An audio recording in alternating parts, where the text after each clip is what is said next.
the 3rd of May, 1994. It was actually a nice day. So nothing out of the ordinary, but it became. It became a very out of the ordinary day. My name is Derrick McManus. I'm a South Australian Special Forces police officer. I was shot 14 times with a high-powered rifle. Our force was attending a house at Nurriutpa to arrest wanted man Tony Grosser when he was shot 14 times. We were going there to arrest him, bruh. The next thing I know is I'm just falling to the ground. Did you know what happened to you? I feel 2 bullets hit my left thigh and it felt like a sledgehammer just driving into my thigh. I lost about 30% of the muscle in my thigh. While I'm lying on the ground, he is still shooting. He fired 18... He's still shooting you? Yeah, he fired 18 times. So he wants to finish the job? No, he was committed to finishing that job. It doesn't stop me doing what I need to do. I missed his head by just millimetres. I fired 13 times. You were really in a bad state and brave enough to still fight. Brave enough, well trained enough. My forearm's broken in 2 places, folds backwards along my forearm. I was on the ground for 3 hours. He fired 2,000 rounds. Okay. Dust is falling into my eyes. And believe it or not, I relaxed in that moment. This is very big serious mind control. The one thing that kept me going was do that. The doctor said I was 30 seconds from death and I would have died. Anything better than death is a bonus. He stayed in the house for another 38 hours. Oh. It's the longest siege ever in Australia. And today He's free. he walks amongst us.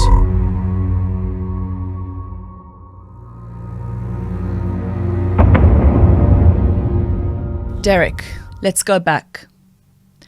Back to Tuesday, the 3rd of May, 1994, in Adelaide, near the Barossa Valley. You wake up in the morning. What does it feel like? Ordinary day? That day was a very ordinary day. I had my cousin, who was a builder, finishing off a veranda at the back of my house. It was going to be finished that day. I had a conversation with my wife before I left for work, and she said to me, when you get home tonight, we're going to have a cup of tea, scones, jam and cream underneath our new veranda when you get home. It was a very ordinary day. Good weather? Beautiful weather. And it was May, so it should have been cold, but it was actually a nice day. So nothing out of the ordinary. But it became a very different type of day. It became a very out of the ordinary day. So at what point did things change? The majority of the day was a very ordinary day. Even when we got called to say we had a high-risk arrest, that was our job. Who called you? I was, and I laugh wryly, because I was actually at work, but I had a lot of sporting involvement while I was at work because we got paid to stay fit. So I was actually out playing police basketball at the time that my section, the boss, made a phone call and said, Derrick, you need to get back here. We've got a high-risk arrest in the Barossa Valley. And they said it was with the offender, Grosser, and I had been involved with 2 jobs with this person in the past, so I knew exactly who it was.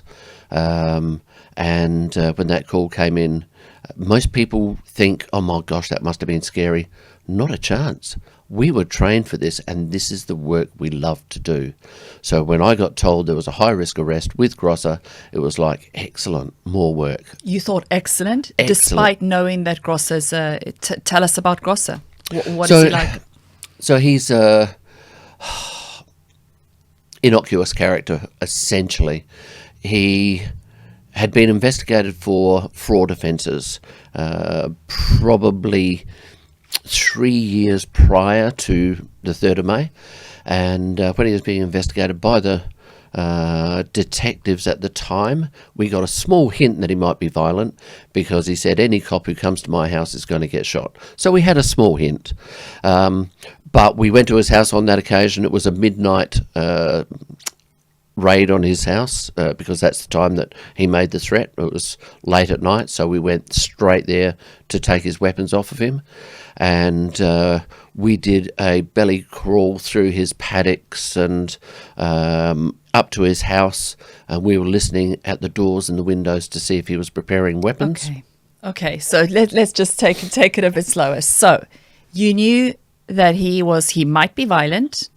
He's obviously a baddie.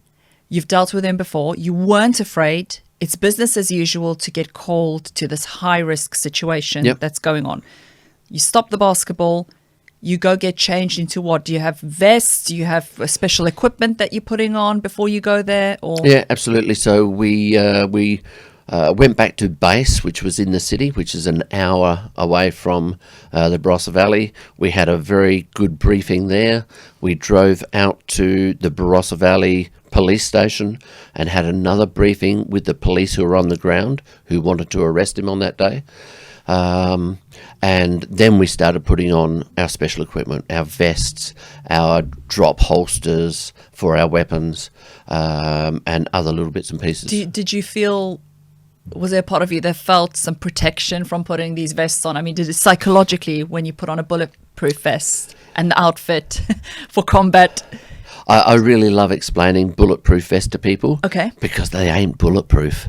And I am living proof that they ain't bulletproof. Okay. So we call them flak vests. They stop a certain type of bullet, but only up to a certain limit. So we know what their capability is, and that's the most important thing. We know what they do, we know what they don't do. So yes, there is some protection from them, but they only cover the vital organs. They don't cover your head, they don't cover your arms, they don't cover your legs. So there is some protection from them. Okay, so well, that's quite scary then. It's a bit like, right, yeah, because you can't bulletproof your whole self. But okay, so you get dressed, and how many of you are there? There was 5 Star Group officers, and we picked up a guy along the way, another police officer with a video camera. So the video of this is online, and I'm sure you're going to be putting it aligned with the podcast as well. And we took the videographer because we knew that Grosser was a complainer. Every time we went there, he complained about what we did, how we did it, and it was his word against our word. So we thought, if we've got a video, it's the first time ever in South Australia that an arrest had been caught on video. We then went to, thank God, body-worn cameras after that, many years after that. Okay, so that was probably the start of everyone wearing the body cams. Okay, so so you get in the car, there's 5 of you, you pick up the videographer guy, and you get in, you're driving there, and what's going through your head going towards this violent guy? Still excitement? Oh, absolutely. Why are you excited? Because that's what we train for. And that's what we love to do. And yes, it sounds bizarre that you're going into this high-risk situation, but we know that that's what we take on when we take on that job. In fact, just a little anecdote, we were sitting watching TV in the meal room of Star Group office, and there was a news briefing of a hijack of a plane in Indonesia, and they said they were going to fly the plane to either Perth or Adelaide. Everybody in our office started going, Adelaide. Now, we know it's dangerous. We know it's high risk, but we train for it. We want to be able to use those skills. Okay. And if you go into these things nervous, then you're not going to be the high performer that you need to be. Okay. So you need to go in there with full you're confidence. All well trained, and all of you are feeling that, even the poor videographer? The videographer knew that he had the protection of us. He was never going to go in deep, so he was going to always stay back. So he had the protection of us. Now, I've just thinking through what I've just said, we're all excited, but we are risk managers, not risk takers. There is always that edge of this is dangerous. It needs to be treated seriously. But we go in confident, knowing our skills, our training, our distractions that we have, and our tactics. Okay, so what time is it now when you're driving then? So we leave the city around about 12 o'clock. We get to the Barossa Valley around about 1. We have a very in-depth briefing. And we get out to his property at probably 2:15. Okay. In fact, it was 2:15. So about 2:15 in the afternoon, you arrive, all of you.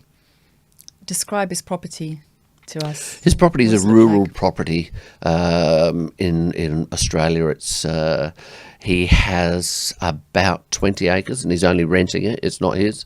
He has about 20 acres, and it's got some vineyard, some orchard, and some just barren land. It was an old piggery, so he's got some pigsties there as well.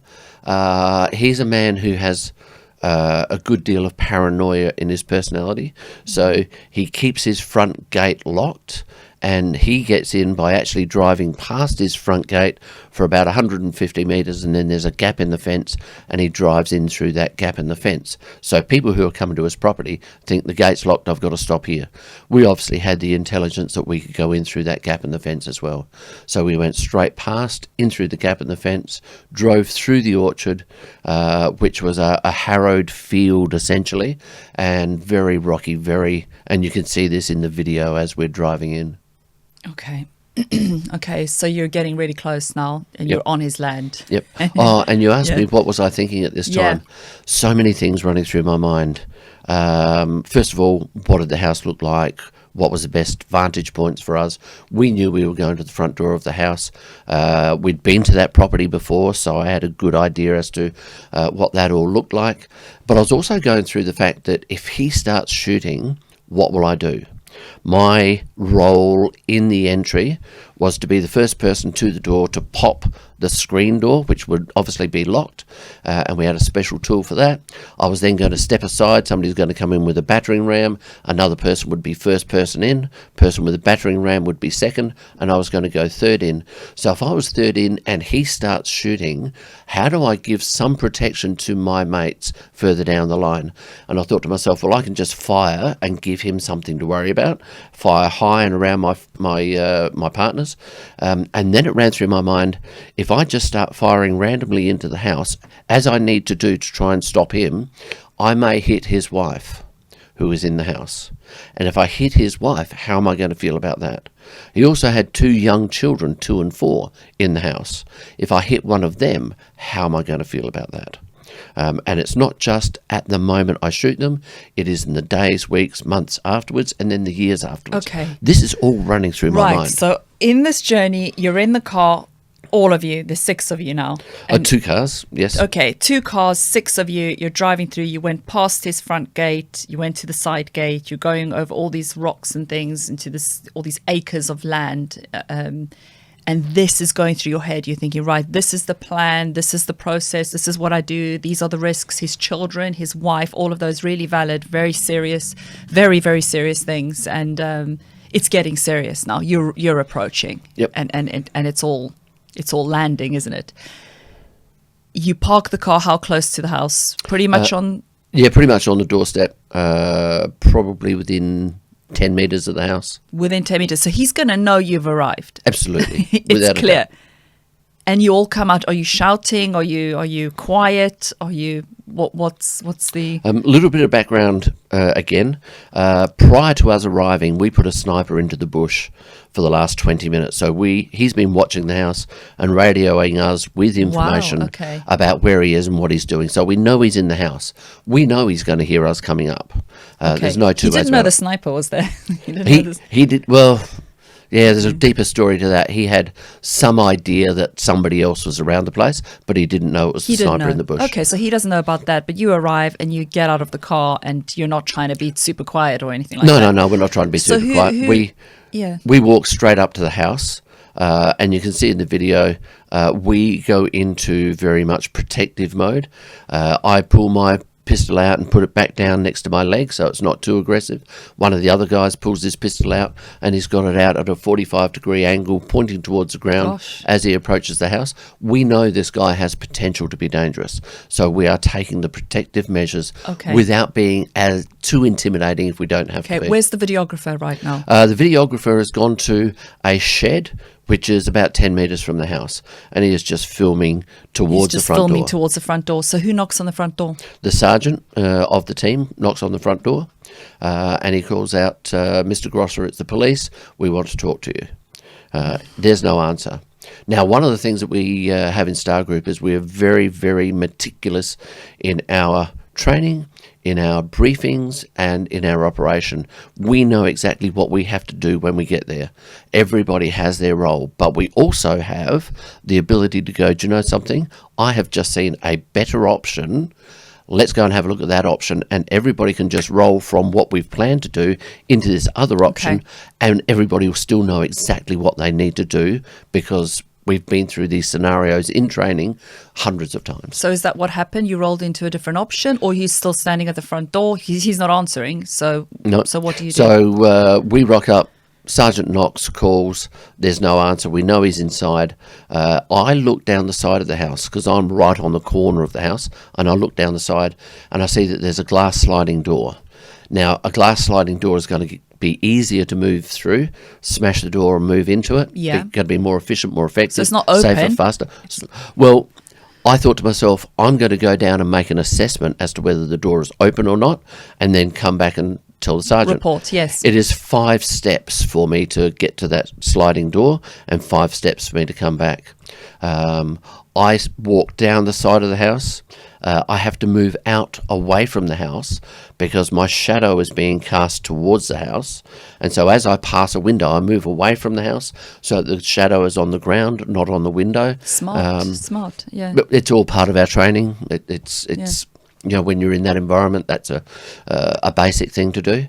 I stand against a brick wall. I hear the sergeant knock a second time and call out a second time. I then roll around the corner and I have to go close to the door to reach out to see whether it is open or not. Okay, so how is this happening quite quickly? All of this? Within seconds. Within seconds. Yes, yeah. Still no one's answering. No one's That's answering. really scary. No, his hope. He knows you're there. To be quite honest, that's normal. That's very. We have done this hundreds of times where we knock on the door, there's no answer. So do you think he's hiding right now, or he's just buying time, or he's preparing or getting something? What do you think he's doing? What did you think he was doing at that time? I guess we don't try to think into their logic too much at that point because it's kind of an assumption that if he's not answering the door, then he's just playing dog and hoping that we'll go away, yeah. But obviously with our sniper in the bush, we know he's inside. You know, so he probably knows you're not going away as well. He has absolute every knowledge of that. Okay. He is, and this is going back to the time when we only had VHS recorders and all that sort of stuff. But he would record every time Star Group came on TV. He would record them and itemize, write down, who people are and learn what our tactics were. So he was well and truly aware of what Star Group was and what they do. Right. He had that much paranoia in his personality. Yeah, paranoid is dangerous. Yeah, absolutely. Yeah. Now, we were going there to arrest him for right, so it's not as if it's one or two. It's not insignificant. And he'd been in court the day before and feigned an attack of fainting and had to be taken to the hospital. As soon as he got to the hospital, he signed himself out and gone home because he knew he was going to be sentenced to jail. And so he's now at home, and that's the reason we've been asked to go and arrest him, to bring him back to court so that he could face the judge. So he's playing the system. Absolutely. He's like a fine violin. Like a fine violin. Lots of crime committed. He knows it. He knows he's in trouble, but he's always trying to find his little way out, isn't he? His thing that he can do. So he's somewhere at that point. You've gone to make an assessment of this door. Yes. And you're watching carefully to make sure you're not giving anything away here. In the meantime, the second knock has happened, still no answer. What happens next? So I move up to this glass sliding door, and I know that there's a gap in the curtain which is about 400 millimeters. Okay. 400 millimeters. Yeah, about that.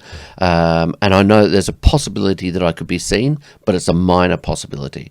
Risk manager, not risk taker. The chances of being seen are minimal. However, unfortunately for me, where we were going to come in through his office, he was standing in the hallway at the back of that with a loaded rifle waiting for us to come in. from his vantage point there, he could also see the sliding door where I was, which was just fortuitous for him. And he's glanced across there. He saw me in the gap. Okay. Did you see him? No, you I didn't did not see him. So he saw you, but you Yes. didn't know that at the time. No, So according not to at you, there's no one there. As far as in the back of my mind, there's always There's a a chance. but the sun was from my right hand side, the windows on my left hand side. It's dark inside the house, so that glass door becomes a mirror. Okay, so I can't see in. Okay.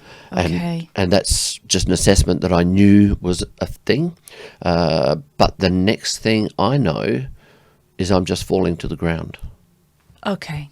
Okay. So with you now know, okay, years later and in the process of going through it, you now know where he was. At the time you didn't know, No. but you felt there's a chance that he could possibly be there. But you needed to check. You had to make that assessment. So you made the assessment and then you're on the ground. Yes. That was the only association in your head at this point. I'm on the ground. Did you know what happened to you? So even before I reached the ground, I'm starting to fall and I'm berating myself. This is happening in slow motion and I'm falling and I'm berating myself for being so stupid. How can I be falling? There was absolutely no reason for it in my mind. And halfway to the ground, I looked at that sliding door again and there were small round holes in the glass. Oh, no. And then I heard the sound of gunfire in the distance, but I hadn't felt any pain. I hadn't felt any impact. Any Not a impact thing. at all? Just the feeling of falling Just and the getting feeling- all angry with yourself that you're falling. Absolutely berating myself. And before I tell you this next bit, remember, we are highly trained for what we do. We know exactly what we're doing, and we're able to have thoughts outside the square while still doing everything we need to do. So I'm falling, I'm berating myself, I have no idea what's happening, and I hear the sound of gunfire, the small round holes, and before I hit the ground, the thought that runs through my head is small round holes, sound of gunfire, me falling stupidly, I must be getting shot. Okay. Oh. And the thought that runs through my head then is, Derrick, don't be too hard on yourself. Because if you're getting shot, it's quite acceptable to fall over. And that is literally what I thought. And as I say, believe this, yeah. it's thinking outside the square while still doing everything you need to do. So it's incredible, the human body, that you didn't even feel it in a way. When it was happening in that moment, all you felt was sensational falling. Yeah, and the human body is strange. Very strange. We have had incidents at Star Group where people have been high on drugs, feeling no other pain whatsoever, walking through paddocks with thorns in bare feet and they're not feeling pain. And they had 2 rifles and walking towards town and they had to be shot. They were shot once in the hip, not feeling any other pain, started screaming like a stuck pig.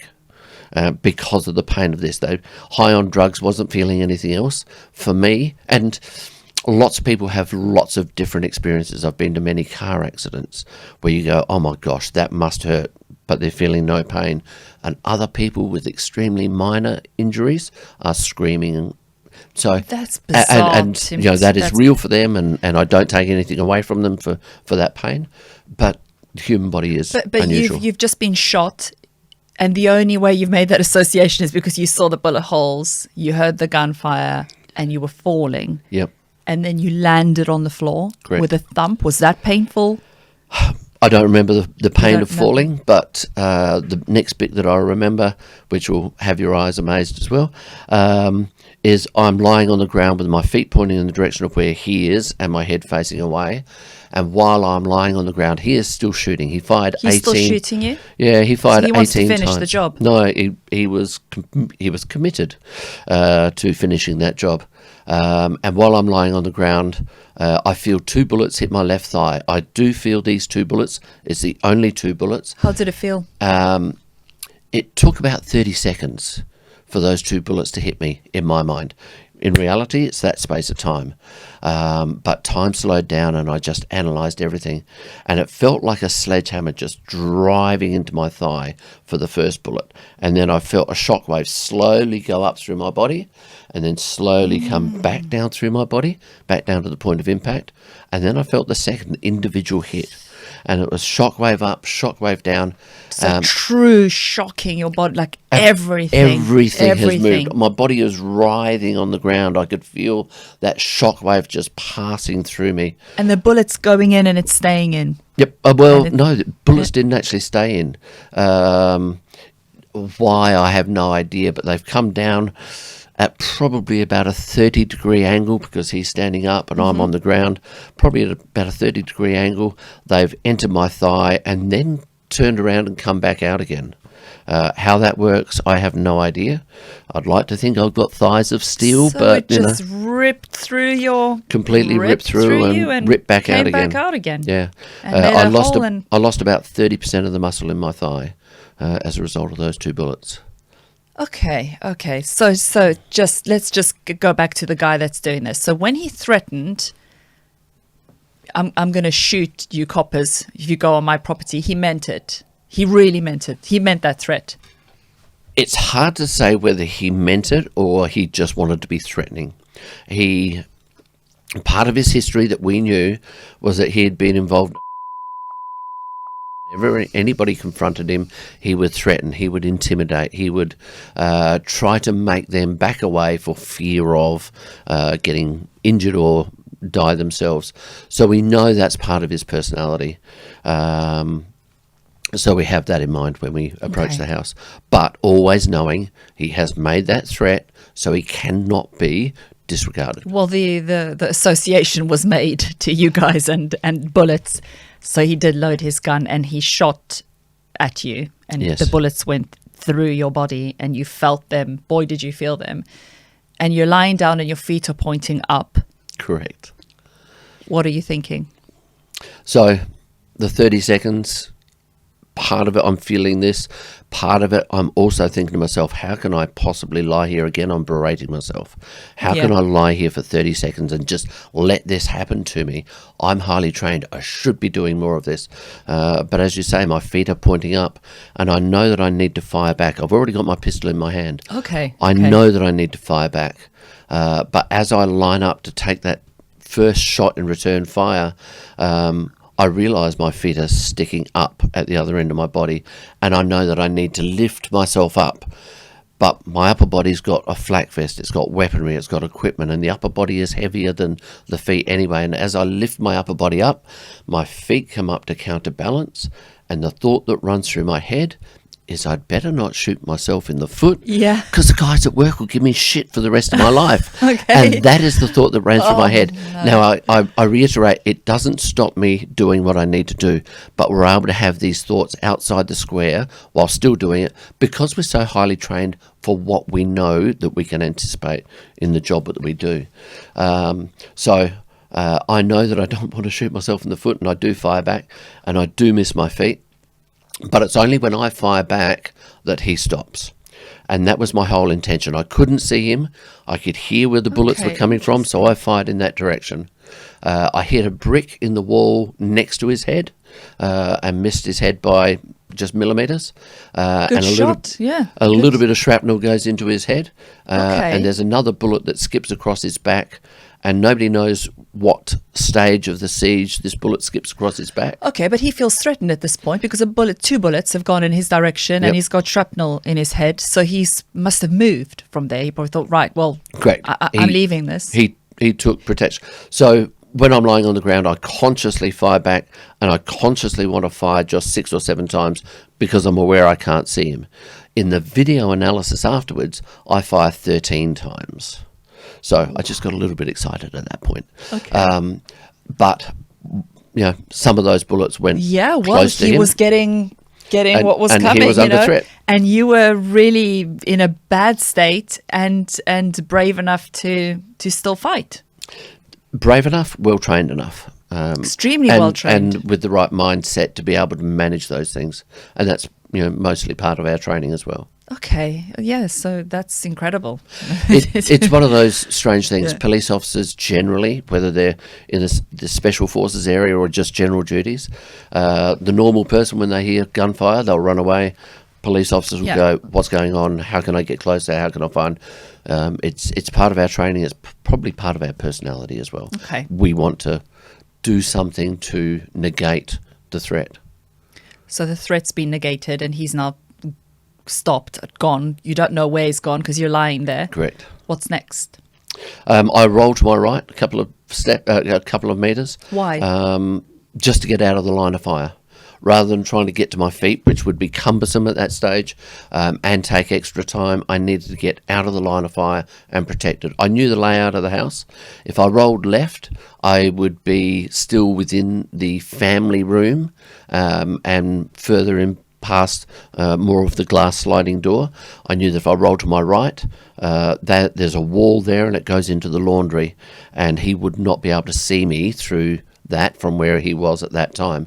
So I rolled to my right because that gave me the most protection. How did that feel, your roll to the right? No feeling at all. Nothing. No. You were able to do it. Yeah.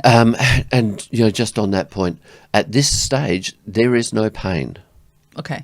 No pain No at pain. all. Doctors are not able to explain to me why there's no pain.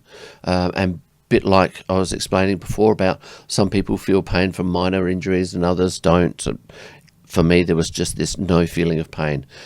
I knew that I had been shot. I could feel discomfort more than pain. Did you see blood? Yes, absolutely. I rolled to my right and I managed to get to my feet. Now, I should probably give you an insight into the injuries I was dealing with at that stage. I had a broken left forearm and a severed radial artery. My forearm was broken in two places. A bullet went straight through it. I've got some great photos of that. Okay. Okay. That's a policeman's dark sense Yeah, of humour, I'm yeah. sorry. Yeah, I've got a piece of shrapnel in my right wrist, and that severed the ulnar artery in my right wrist. I've got 2 bullets in the stomach, and I can feel this discomfort like somebody's hit me in the stomach. That's as much pain as it was. 2 bullets in the left thigh. 3 bullets, all bits of shrapnel, skip across the back of my left calf. 1 bullet went through my right Achilles tendon and took out 80% of the thickness of my Achilles tendon. Another bullet went in, or bit of shrapnel went in behind my right knee. And there were 3 bullets that hit me that didn't penetrate. One of them hit a ceramic plate on my chest. The 2 bullets that went into my stomach, they actually went through the flak vest, right? Not a Not bulletproof that vest. bulletproof after all. No. And it's this type of bullet that is able to go through the soft body armour. Unbelievable. Unbelievable. But I've got a ceramic plate on my chest and a ceramic plate on my back. These ceramic plates, people say, oh, why weren't you wearing them all over your body? The one on my chest weighed 7 kilos. So putting them all over your body is just completely impractical. But we've got them over the vital organs. A bullet hit that ceramic plate and the ceramic plate stopped it. That was just underneath the heart and lung area. So the greater trauma from that, the expansive trauma from the bullet entering would have affected my lungs and heart. Another bullet hit my left thigh but hit a piece of equipment, so it didn't penetrate in there. And the last bullet hit an area of the flak vest called the groin flap. And it hit the groin flap and stopped in the groin flap. So, well, you know very those fortunate. exactly and precisely because you would. It's absolutely horrific. But at the time when you were rolling over, you saw blood. You didn't know how many injuries you had. Absolutely not. Were you aware of any specific injury at this point that you definitely knew you did have? Yeah, absolutely. I knew I'd been hit in the stomach. I knew I could feel my could feel it thigh. and the blood. Obviously, I knew I'd been shot twice in the thigh. As I walked around, as I got to my feet and staggered around the corner, I put my hand on the dog kennel, and I saw that there was blood stain where my hand was. Okay. And my forearm had been broken in 2 places. And the bone was You couldn't sticking miss out. it. Oh, One of those kind of obvious ones. what were you thinking at that point then? At that point, I was you realised probably. purely focused on finding myself a safe place to get to, Okay. and my aim was to go around the house and back to the cars, because that's where I knew that I would be able to get out or safety or whatever else. I'd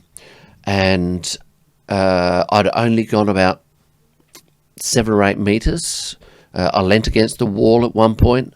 There's a good, interesting story there, but it'll take too long to. No, to tell do. us the story. You leant against the wall. Oh, okay. I leant against the wall because my legs started to feel weak, and I just Yeah, I mean, to, I don't know how you're walking 7 meters with the The knee and getting shot. I mean, how are you and walking? the Achilles tendon. And the Achilles tendon is yeah, gone, basically. It is You odd. don't have an Achilles tendon, so Yeah, I've only got 20%, and I still only have 20% of my Yes. Achilles tendon now. But I am walking, and I'm not feeling the extreme pain that you would assume that somebody would have. but you're bleeding and you're weak. But I'm bleeding, I'm weak, there's shock setting in, and I just lean against the wall to try to gather my thoughts. But I lean against the wall with my left forearm. That's broken in two places. Now, as I lean against the wall, my mind goes to the movie The Naked Gun. Yes, if I you know. Yeah. The Naked Gun. You have a twisted sense of humour Yes. as well. I like that. Yeah. In one of the scenes in The Naked Gun, one of them breaks into a room on a boat, and he's getting shot by half a dozen offenders, and he's getting shot full of holes, and he falls backwards, puts his hand out to balance himself, and he puts on a hot combustion heater and burns his hand, and he's more worried about his hand, and then he falls against paint, and he's worried about his new jacket getting paint on it. Yeah. That's the scene that ran through my hand, Okay. my That's head, crazy. That's as I hard. lean against the wall. Yeah. Because as I lean against the wall, my forearm's broken in two places, and so my hand folds backwards along my forearm, and I just look at that. This scene runs through my mind, and I think to myself, "Damn, this is not a good day." Now, this is not Okay. a disregard of the seriousness of the impact. It's just so well trained physically, mentally, and emotionally that I had a realistic expectation. This is a possibility that could happen. And if it does happen, there are 4 things that I need to do to be able to control my mind, my body, my physiology, and remaining calm was one of them. Because so anyone else, when you're putting your hand and it's going, when we're going, let's be really clear. Absolutely. Like, freaking out. Absolutely, Beyond yeah. belief. Yep. And fainting, probably. Losing their mind. Literally. Yeah, absolutely. Out. Just Goodbye. the sight would. I'm out. Yeah, absolutely. The Yeah. sight would make some people And you're pass thinking it. Naked Gun. Oh, that was a scene. Yeah, this is not a good day. I've just been shot and my hand is folding back along my forearm. This is not working out well for me. But I never disregard seriousness. All right, and it's this point that I really need to set my mind for making sure that I'm going to be okay. And I've come up with a philosophy of sustained optimal performance. The thing that kept me calm in that time is that in Star Group, in any special forces, we are trained to operate at 100%, 100% of the time. Right, and if I had tried to sustain that peak performance at that time, I would have been pushing myself, I would have been rushing, I would have been trying to do more than I was capable of. My heart would have been racing, my blood would have been pumping, and because of 2 severed arteries, I would have been dead within minutes. But I knew that I needed to control panic, control shock, slow down my heart rate, slow down my breathing. And by doing that, I was able to logically think through what I needed to do to sustain that optimal performance. Okay, so you had the hand back and Yep. you were now going, right, we need to focus here on keeping calm. So Yep. you actually made that decision to be... Absolutely In the rational and calm. So what's logical. next? So where I was at that stage, I was still exposed to another glass sliding door underneath another veranda. So I've gone, this is not a good place to be. I started moving to the next corner of the house to see what I could find around there, and potentially get round the house. I only take about 2 or 3 steps away from the wall. My legs collapse. I fall to my knees. I crawl along on my knees for about 2 or 3 meters. Getting weaker all the time, I fall to my hands and knees. Pistol in one hand, and I'm crawling along on my hands and knees. I get around the corner, and I look up, and there are gas bottles and a fence in front of me. I don't have the energy to get up and climb over this fence. I collapse to the ground, roll onto my back, and that's where I stay for about the next 3 hours. Okay. So you know you can't travel anymore. You're certainly not walking, and you're back. You're now on your back. Correct. Okay, and you're weak and you're vulnerable. You're And bleeding. that's exactly what's running through my mind. So going back to at the point that I was shot, I've rolled to my right, I've got to my feet, and I've called out to my mates, I'm hit, I'm hit. I go around the corner of the house and I call, and when I lean against the wall and I see my hand folding back along my arm, I call to my mates, I'm hit, I'm hurt, I need help. Now I know that he's hearing this as well. Yeah. I can hear him inside the house, and his wife is, well, de facto, is screaming at him, Tony, stop, Tony, don't. I can't hear him respond, but I'm aware of what she's saying. She's asking him, begging him to She's stop begging this. him to stop, Oh, absolutely. And they've got Do two we know young if children. are those kids in the house? Yes, 2 kids are in the The house. kids are in the house? Yes, absolutely. So when I'm firing back at him, this thought of my word. if I hit one of the Okay. children, and that thought goes even deeper. Yeah, One of yes. the things that ran through my head as we approached was, if I shoot him and kill him, how will I feel when I see those kids 18 years later and they say, you killed my father? These are the things that we need to those are contend with. Just too And we too need to be big. able to deal with those emotionally, and not wait until it hits us to go, what do I do now? So I was very fortunate to think through those things. But I've called out, I'm hit, I'm hurt, I Those need are help. monumentous thoughts, monumentous decisions. They literally are life and death, and they are. Yeah, absolutely. I would like to think that most police officers have these thoughts running through their mind. Unfortunately, I know that many don't. Many are just going, I hope it never happens to me and I never have to deal with it. And that's very unfortunate. And that, when it does happen, is the part that causes us the most mental stress. I didn't see this coming. I wasn't prepared for this. I didn't imagine it was going to happen to me. That all this happens to somebody else. So the fact that I was able to think this through beforehand and be prepared allowed me to deal with it better. Yeah, there's there's something that I know about you that we didn't say up until this point, but it relates highly to what you've just said, and it's part of the preparation. So can you leave that scene for a bit and go back to before the scene where you had a conversation with your wife at the time? Yeah. So 5 years prior to the shooting is when I joined Star Group. And when I joined Star Group, I don't know why. I'd never been taught. I'd never been coached through it or advised to do it. But I sat down with my wife and I had what I call an open, honest, confronting conversation. And confronting done with care, compassion, but really addressing the reality of what we're looking at. And I said, I'm going into Star Group. There's a real chance I may be shot and injured. I may be shot and killed.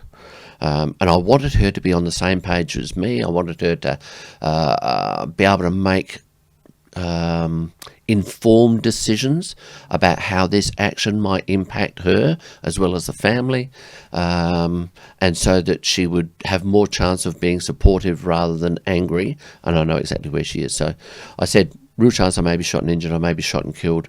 My first question to her was not about me, it was about her. If I die, what's your life going to look like? Do you want to go on and get married? Do you want to stay single? All those sorts of things. Difficult topics to be raising. They are difficult topics. Things to think ahead like that. The thing that, one of the reasons that caused me to do that was that I could imagine that if I died and we hadn't had this conversation, the thoughts running through her head would be, what would Derrick have wanted? And if I don't know what Derrick had wanted, what would his family say if I went on, got married, and somebody else was looking after the children? So by having this conversation, it was completely unambiguous as to what I wanted for her in the future. And it wasn't about me saying, I want you to do this. It was about me saying, whatever you choose to do, I support it.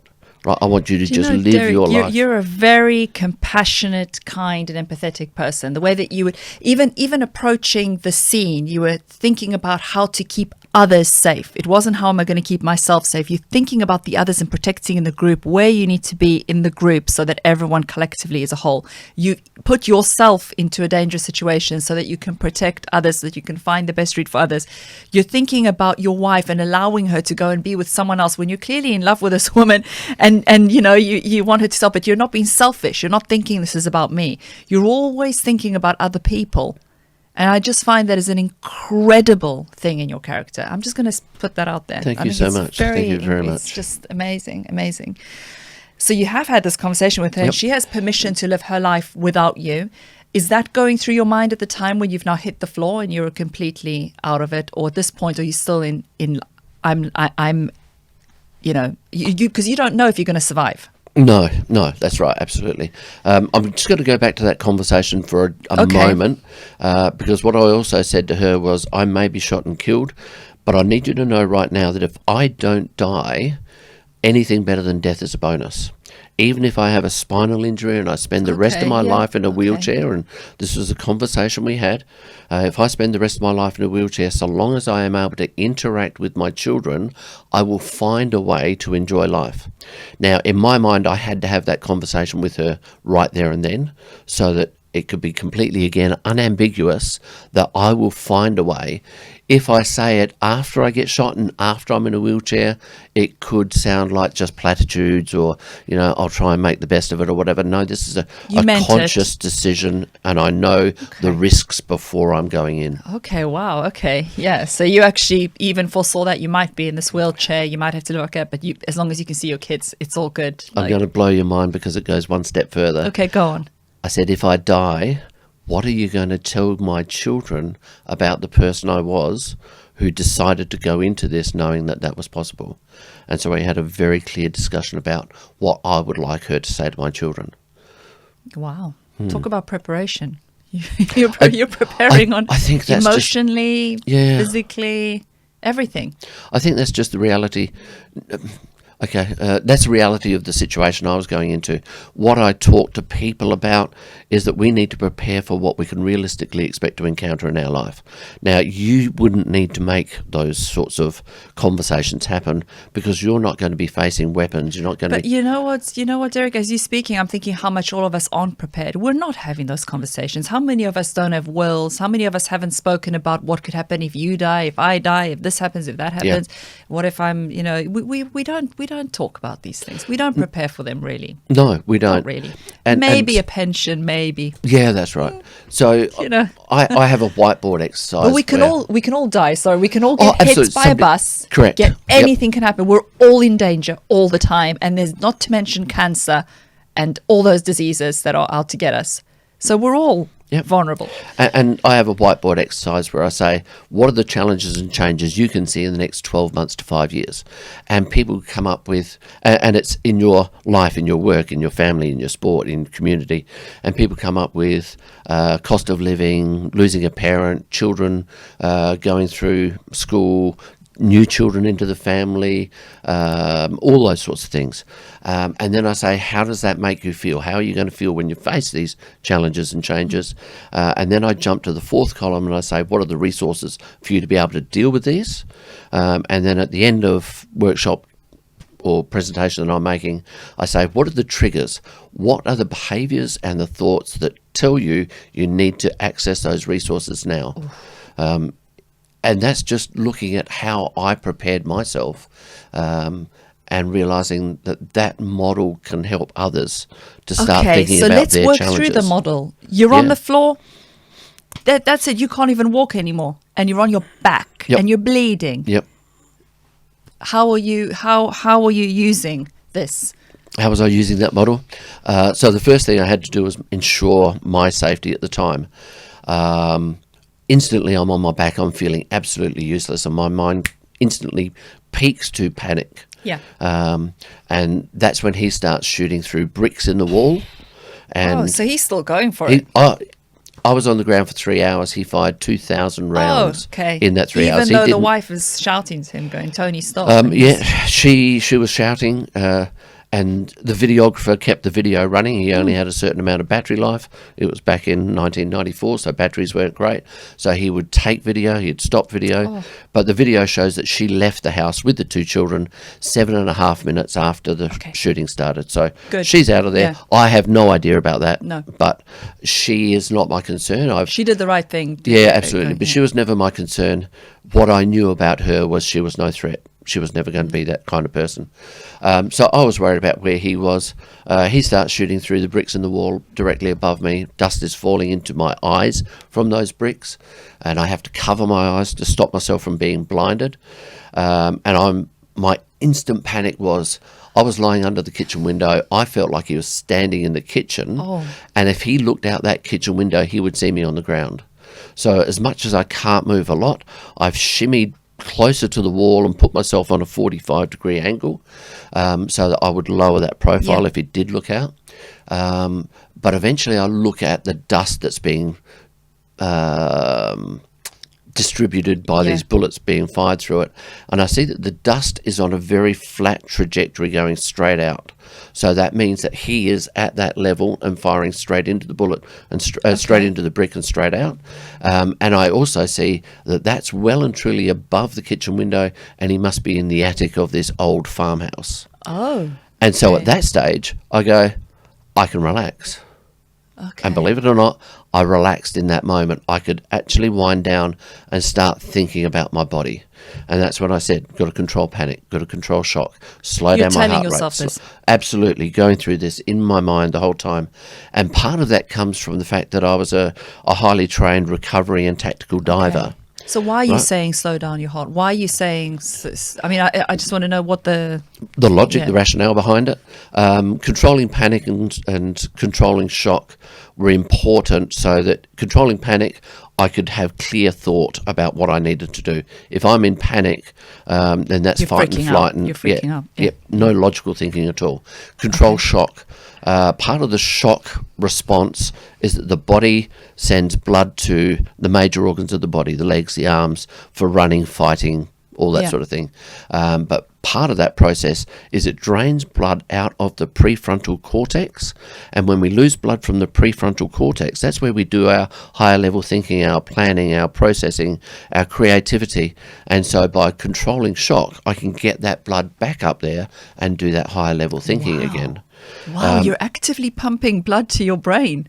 But it was just a process that I knew I needed to go through. And as I say, I was a highly trained diver, and we only have a certain amount of air on our back when we go diving. And if we get stuck, one of the things that we are trained is slow down your heart rate, slow down your breathing, stay calm, because that'll make that air last longer. How can you stay calm if you're stuck diving? You have to. Oh, my word. And that's where you don't panic as well, because you need to be able... And it's most like of the water that we dive in is black water. So a foot below the surface, you can't see your hand in front of your face. So everything has to be done by feel. And if you're in panic, you can't logically work out what's around you, where your line is tangled, what's holding you down. So that's very big serious mind control stuff on a level that's elite. No, we're talking like to call it elite. Thank you. I like to call it mindset and mind management, because we really need to manage our minds. I've had mindset people here before, but this is Thank you. World class. Okay. So I'm lying on the ground. I'm controlling my body. I'm getting that blood back into my brain.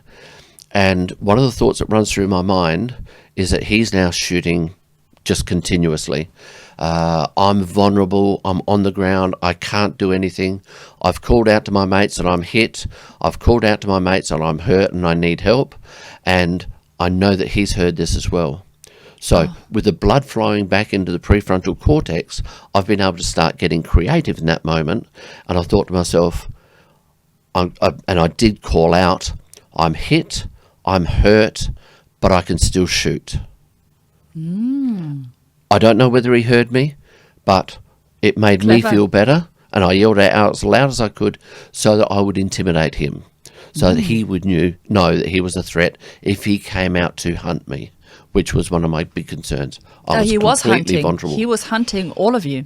He was certainly hunting all of us. He was out to get all of you. Fortunately for me, he's a coward, and he did not expose himself to threat. So he went up into the roof of the house and stayed there. Wow. So that was fortunate for me. the part where I started my emotions rising and started worrying and going back to panic is when he stopped shooting. Because when he stopped shooting, I didn't know where he was.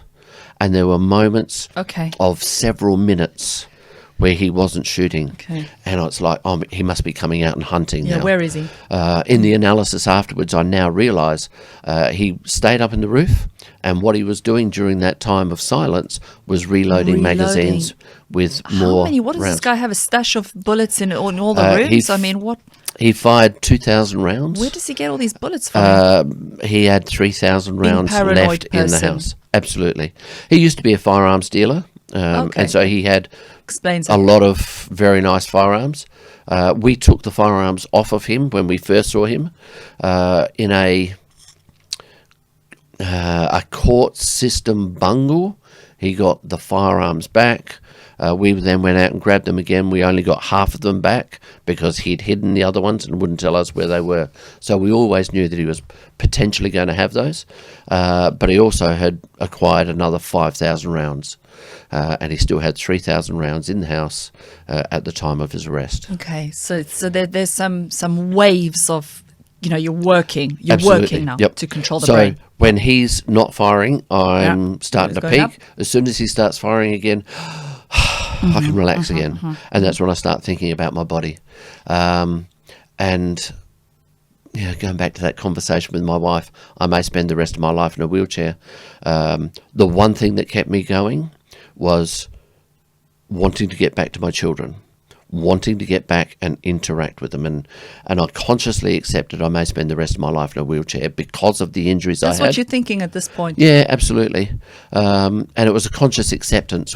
The time that I've been out there, the injuries I've got, the amount of blood that I've lost, there's probably going to be muscle that's starting to waste and die from oxygen deprivation. And I may spend the rest of my life in a wheelchair, but I absolutely focused on getting back to my children. But I also started thinking, while I'm on the ground, while he's shooting, I may spend the rest of my life in a wheelchair. How am I going to make that interesting? It's not going to be anything like Star Group, jumping out of helicopters, going abseiling, doing all these exciting things. And I started thinking, I play basketball. I could put basketball together with wheelchair and play wheelchair basketball. And I thought, at least that'll be an outcome. And this is while I'm on the ground, bleeding out. The blood is pooling on the ground next to me. As I tell people, my ego started to kick in at that point. And I've gone, play basketball. I'm damn good at basketball.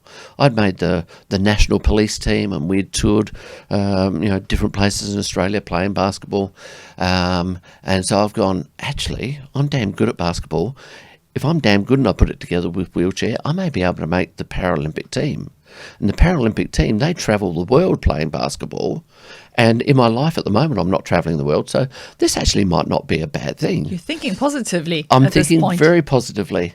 When you're bleeding and you've been shot, And my 14 body is times. closing down, and I can You're feel being my legs positive. getting cold.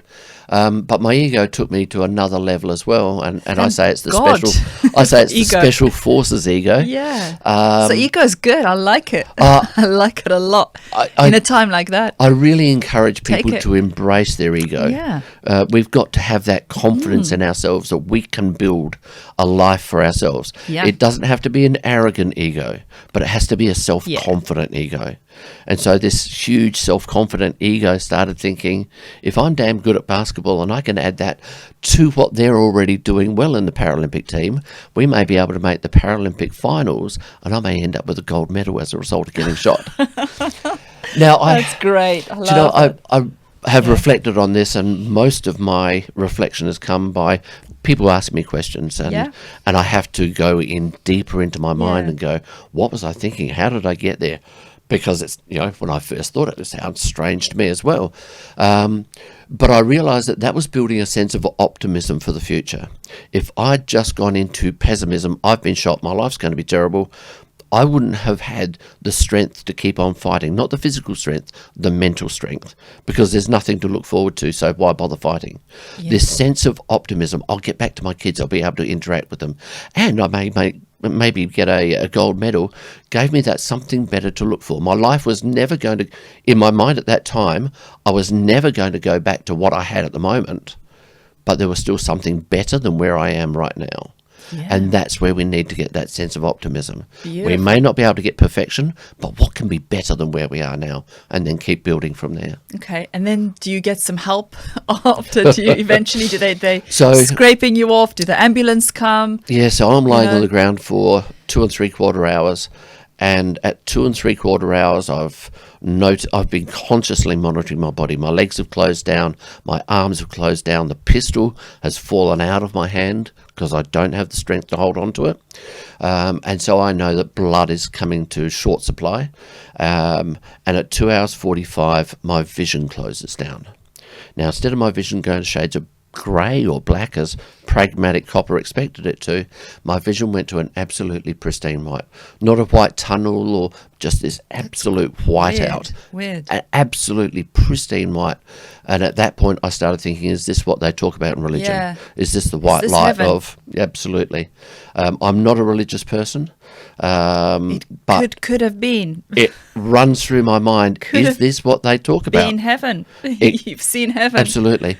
But that's You were also, going at this point. absolutely. So And that's what's running through my You mind. were going, yeah. And, from the moment I got shot, I was absolutely omni-aware that this is life and death.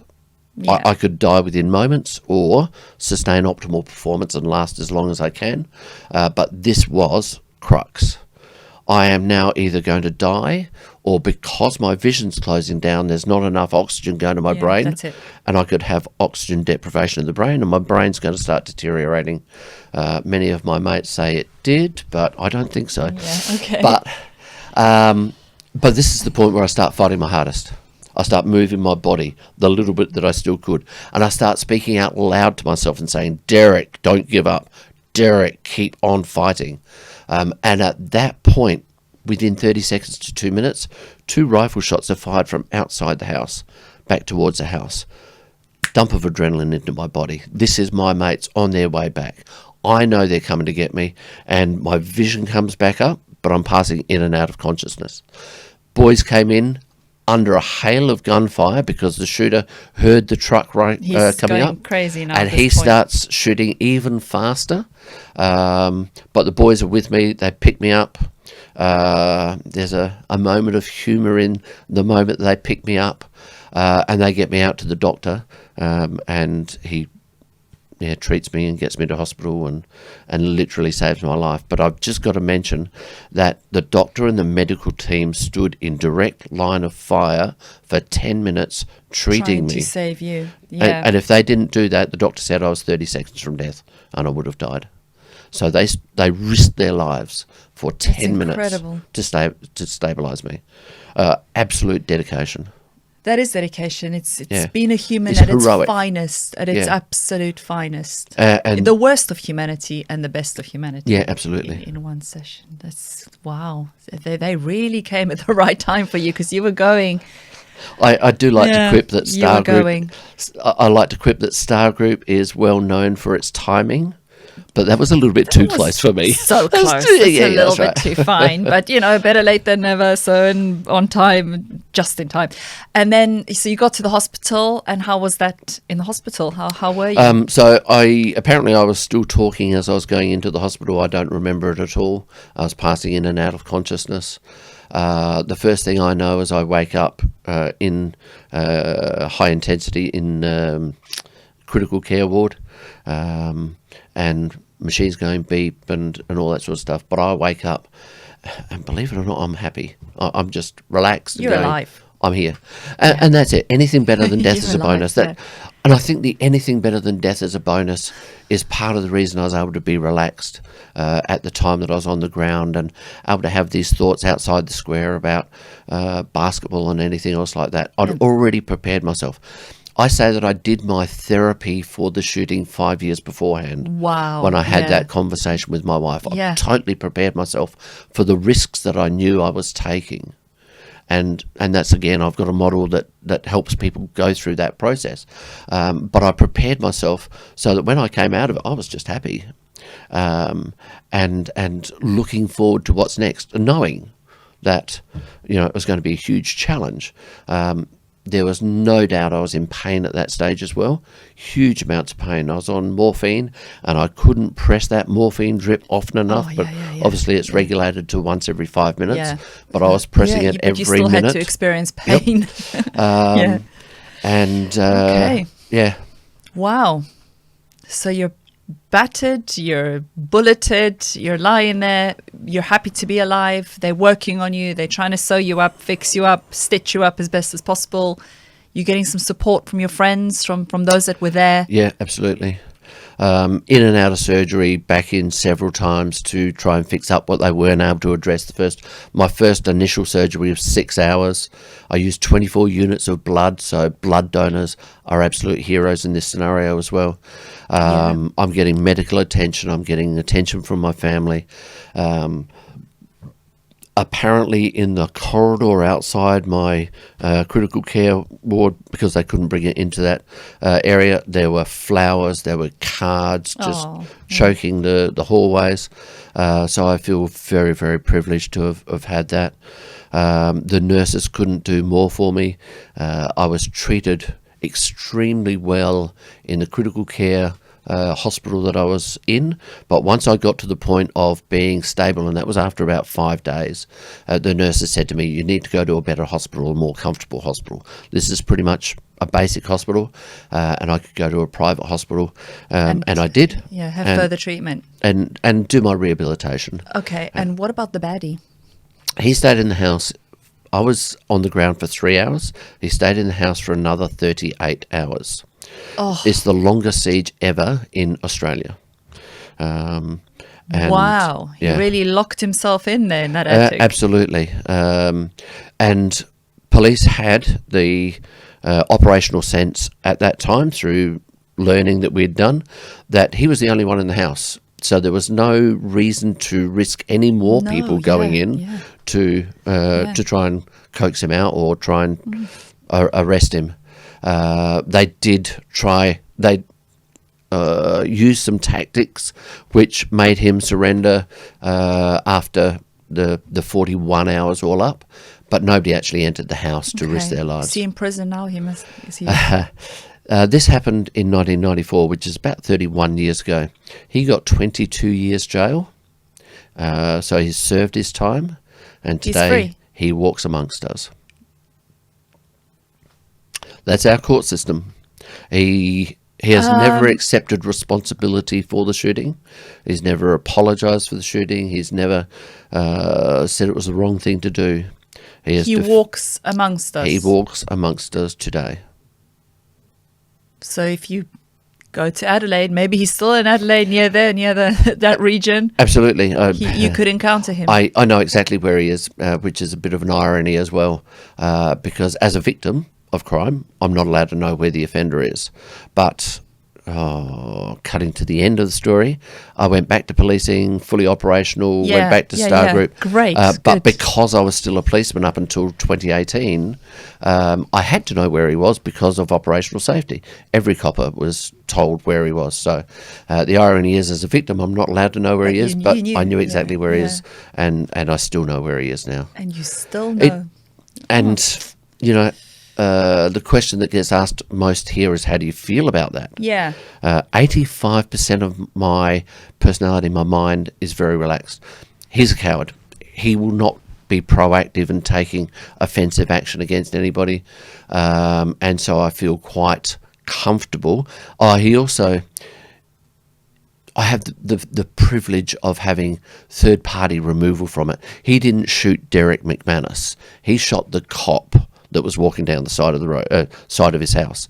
Once it got to court, it became very much about Derrick McManus, but he didn't shoot Derrick McManus, so there's that little bit. So 85% of my mind is very comfortable. He's probably never going to be a threat to me.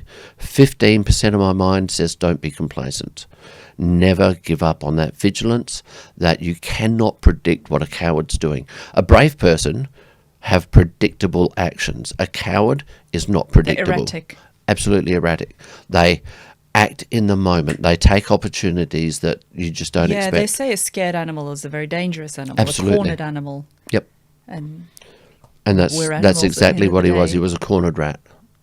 And he responded that well, way. you survived. The people that I'm more concerned for in his walking around Adelaide is my children, because I know that if he runs into my children, we don't hide on social media or anything, but if he meets my children, I feel that he would want to get right up into their faces and say, I want to tell you my side of the story.